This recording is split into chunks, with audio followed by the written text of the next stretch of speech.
నాడు యూనివర్సిటీ మంచి భవిష్యత్తు కోసం తెలుగు విద్యార్థులు ఇష్టపడే యూనివర్సిటీ. ఇండస్ట్రీలో కొంతమంది నటులు ఉంటారు, వాళ్ళకి సినిమా తప్ప వేరే లోకం తెలియదు, సినిమా తప్ప వేరే వ్యాపకమూ తెలియదు. అలాంటి నటుడే పింక్ పాంగ్ సూర్య. ఆ నలుగురు సై, జై చిరంజీవ, బాహుబలి లాంటి పెద్ద సినిమాల్లో యాక్ట్ చేసి ఆ సినిమా ద్వారానే కావాల్సినంత పేరు ప్రఖ్యాతులు సంపాదించి ఆ సినీ ప్రయాణంలోనే కొన్ని ఇబ్బందులను ఎదుర్కొని ఇప్పటికీ సినిమా తప్ప మరో మార్గం తనకంటూ లేదని చెప్తున్న పింక్ పాంగ్ సూర్య మనతో ఉన్నారు. ఆయన అడిగి మరిన్ని విశేషాలు తెలుసుకుందాం. Hi sir. హలో అండి. హాయ్. ముందుగా ఐ డ్రీమ్ వ్యూవర్స్ అందరికి కూడా నమస్తే అండి. Thank you sir. ఎలా ఉన్నారు sir? I'm good, super. And ఇప్పుడు మీ జర్నీ ఎలా ఉంది సార్? అంటే గతంలో పింక్ పాంగ్ సూర్య అంటే మాకు తెలుసు, చాలా పెద్ద సినిమాల్లో మంచి మంచి క్యారెక్టర్స్ పడ్డాయి. తర్వాత కాలంలో కొంత ఇబ్బందులు బట్ దాటి మళ్ళీ మీ సినీ ప్రయాణం కంటిన్యూ చేస్తున్నారు. అండ్ ఇప్పుడు ఎలాంటి ప్రాజెక్టులు వస్తున్నాయి సార్? ఇప్పుడు మంచి ప్రాజెక్ట్స్ చేస్తున్నాయండి. ఇప్పుడు జాట్లో ఒక 10 మెంబర్స్ ఉంటారు, అందులో one of the member. Okay. Dialogues ఏమి అంత పెద్దగా లేకపోయినా కానీ క్యారెక్టర్ అంటే రిప్రజెంటేటివ్గా ఉండే ఒక ఊరికి సంబంధించింది జాట్. ఓకే. అవును. నాకు నెక్స్ట్ April 10th రిలీజ్ అవుతుంది. గోపి మల్లేన్ సార్ది. అవును. బాలీవుడ్ సినిమా చాలా బాగుంటుంది అండి. అందులో ఒక 10 మెంబర్స్ది ఎపిసోడ్ ఒకటి ఉంటుంది, అది బాగుంటుంది. నెక్స్ట్ ఇప్పుడు నా ప్రాణం అని ఒక సినిమా చేస్తున్నాను, ప్లస్ పాన్ ఇండియా అని ఒక సినిమా చేస్తున్నాను. సినిమా పేరే పాన్ ఇండియా, వైజాగ్లో జరుగుతుంది. అలాగే ఇంకో కొత్త ఒక 2 ప్రాజెక్ట్స్ చేస్తున్నాను. మేబీ ఈ ఫౌజీలో నెక్స్ట్ మంత్ అన్నారు అను సార్, విలేజ్లో గెటప్ ఉంటుంది సూటి అన్నారు. సో అదొకటి ఉంటుందండి. ఇంకా వెబ్ సిరీస్ ఒకటి మిస్టర్ ఆనంద్ అని వెబ్ సిరీస్ జరుగుతుంది. సో అలా కొన్ని ప్రాజెక్ట్స్, వెబ్ సిరీస్ ఇలాగా కొంచెం ప్రజెంట్ అయితే I'm so very happy. Super బిజీగానే ఉన్నారు. రామ్ బజరంగి అని రాజ్ తరుణ్ ప్లస్ సందీప్ మాధవ్ కలిసి ఒక ప్రాజెక్ట్ చేస్తున్నారు. అందులో కూడా రాజ్ తరుణ్ పక్కన ఒక ఫ్రెండ్ క్యారెక్టర్, మంచి క్యారెక్టర్ ఒకటి చేస్తున్నారు. అండ్ ఫౌజీ అన్నారు కాబట్టి అడుగుతున్నాను, ఆ క్యారెక్టర్ ఫౌజీలో ప్రభాస్ గారే రికమెండ్ చేశారంట, మీకు నిజమేనా? అవునండి. అంటే ఫౌజీ అండి అన్నను కలిశాను రాజ్యసభ అప్పుడు. ఏదన్నా మన దాంట్లో చేద్దుగానరా చెప్తాను నేను అని చెప్పారు. సో అలాగా ఫౌజీలో అన్న చెప్పడం జరిగింది. అండ్ ఒకప్పుడు పింక్ పాంగ్ సూర్య కంటే తనని గుర్తు చేసుకొని పిలిచి మరీ అవకాశాలు ఇచ్చే కొంతమంది ఉండేవాళ్ళు, పెద్ద పెద్దవాళ్ళు. రాజమౌళి గారు కానీ, అండ్ మదన్ గారు కానీ, ఆయన మీరు చేసిన ఆ నలుగురు సినిమా చంద్రసిద్ధార్థ్ గారు, వీళ్ళందరూ కూడా మీకు పిలిచి అవకాశాలు ఇచ్చారు. మీరు అలాగే ఎదిగారు కూడా. అండ్ ఇప్పుడు సూర్యాని పిలిచి అవకాశాలు ఇచ్చే మేకర్స్ ఎవరంటే ఏం చెప్తారు? లేదండి, అంటే అప్డేట్ కొత్త కొత్త వాళ్ళు వస్తున్నారు.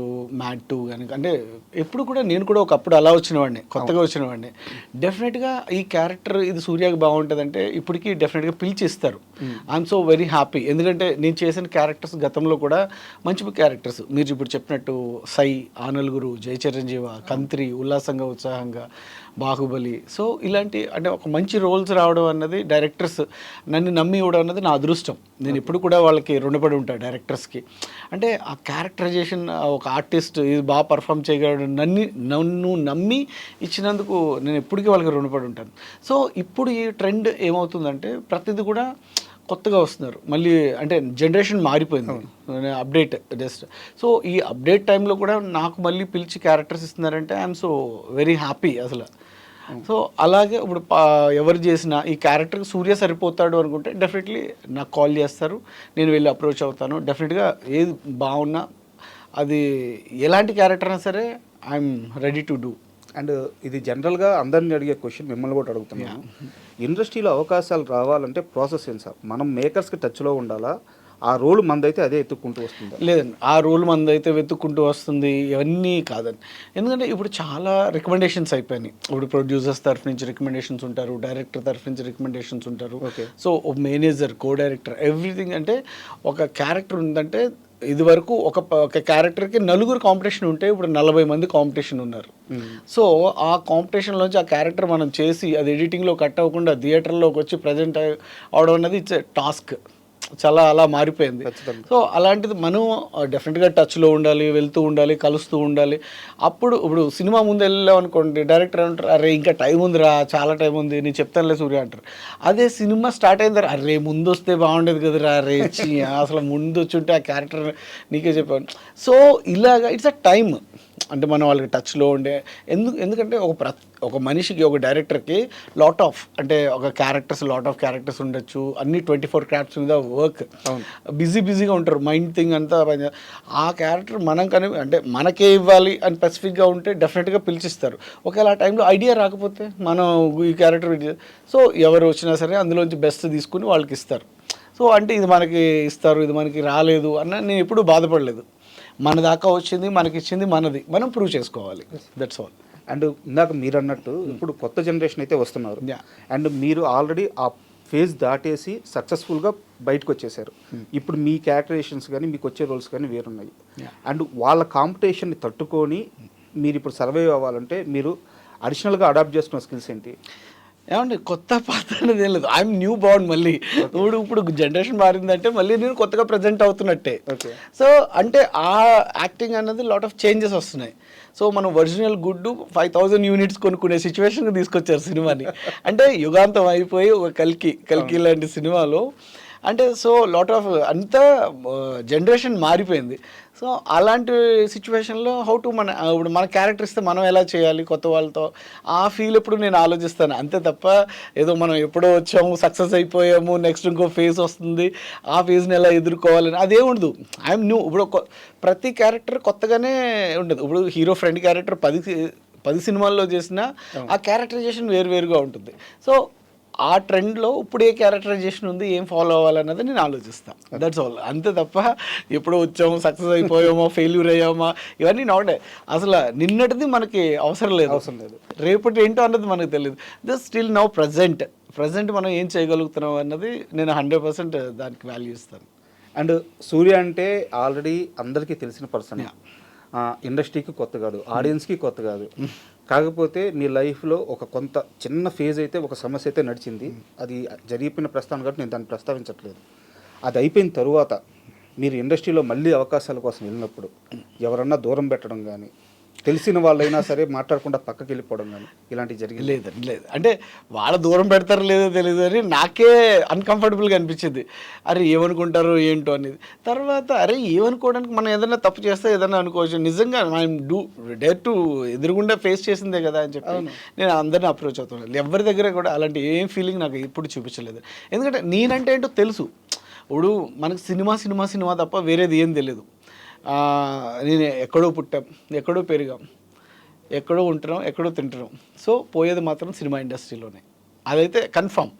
ఎందుకంటే ఇప్పుడు ఎక్కడో రాజమండ్రిలో పుట్టి ఎక్కడో చదువుకొని మళ్ళీ ఇక్కడికి వచ్చి ఇండస్ట్రీలో సెటిల్ అయ్యి మళ్ళీ ఎక్కడికి వెళ్తామో ఏంటో అన్నది వేరే థాట్ అయితే లేదు. పోయేదైతే మాత్రం ఖచ్చితంగా కన్ఫామ్ ఇండస్ట్రీలోనే, సినిమా అంతే. అండ్ ఒక చిన్న క్వశ్చన్ సార్, ఒక సీరియస్ క్వశ్చనే. ఇప్పుడు మీరు అన్నారు కాబట్టి అడుగుతున్నాను. ఏదైతే ఒక హత్య కేసులో మీ పైన ఆరోపణలు వచ్చినాయో అది ఆరోపణలు వచ్చినాయి, మీరు లీగల్గా ఫేస్ చేశారు, మీ ప్రమేయం ఎంత మాత్రం లేదని చెప్పి మిమ్మల్ని కనీసం మీకు నోటీసులు ఇచ్చారు కానీ అరెస్ట్ కూడా చేయలేదు. మీరు బయటకు వచ్చేసారు దాని నుంచి, కోర్టు ద్వారానే బయటకు వచ్చేసారు, మీకు ఎలాంటి ప్రమేయం లేదు. బట్ ఎక్కడో మీలోనే మానసికంగా బాగా కుంగిపోయినట్టు. అవును, అంటే మీరు తప్పు చేయకుండా బయటకు వచ్చేసినా కానీ అది పలుగురికి చెప్పుకోవడానికి కూడా మీరు సరైన ప్రయత్నం చేయలేదు. ఇప్పుడు నలుగురిని కలవడానికి కూడా కొంత టైం తీసుకున్నారు. మీరు ఏ తప్పు చేయనప్పుడు మీకు ఎందుకు సార్ అంత? అదే చెప్తున్నానండి. ఇప్పుడు ఒక మనిషి కష్టపడి పేరు తెచ్చుకోవడం చాలా కష్టం, స్ట్రగుల్. వెంటనే ఒక నిందొచ్చి మీద పడిన తర్వాత దాన్ని ఫేస్ చేయగలగడం షాక్ లాగే ఉంటుంది. ఆ ట్రాన్స్లోంచి నేను బయటికి రావడానికి టైం పట్టింది అంతే తప్ప నేను ఏదో చేశాను నాకు ఏదో అయిపోతుంది అన్న ఫీల్ నాకు ఎప్పుడూ లేదు. నేను ఇంతకుముందు మన ఐడ్రీమ్ ఇంటర్వ్యూస్లో కూడా సార్తో కూడా నేను ఇదే టాపిక్ డిస్కస్ చేస్తే హార్ట్ఫుల్ చెప్పేశాను నేను ఓపెన్గా, ఇది మై సిచ్యువేషన్. అంటే ఎంతో కష్టపడి మన ఊర్లో మీరు అన్నారు ఏదో చిన్నప్పటి నుంచి పారిపోయి వచ్చి 7th క్లాస్లో మళ్ళీ మినిమం అన్న చదువుకుని రావాలని చెప్పి ఆ 10th ఫినిష్ చేసి ఇంటర్ జాయిన్ అయ్యి డిస్కంటిన్యూ చేసి మళ్ళీ ఇండస్ట్రీకి వచ్చి మనం ఇంత ఇండస్ట్రీ తప్ప వేరేది ఏం లేదు. అంటే హీరో ఇలా అయిపోవాలని కాదు, చిరంజీవి గారిని ప్రభుదేవ గారిని వీళ్ళందరినీ ఇన్స్పిరేషన్గా తీసుకుని అరే మనం కూడా డాన్స్ బాగా చేయాలి, యాక్టింగ్ బాగా చేయాలి, అందరూ మనల్ని మెచ్చుకోవాలి, ప్రతి ఒక్కరికి ఆర్టిస్ట్కి ఉంటుంది అది.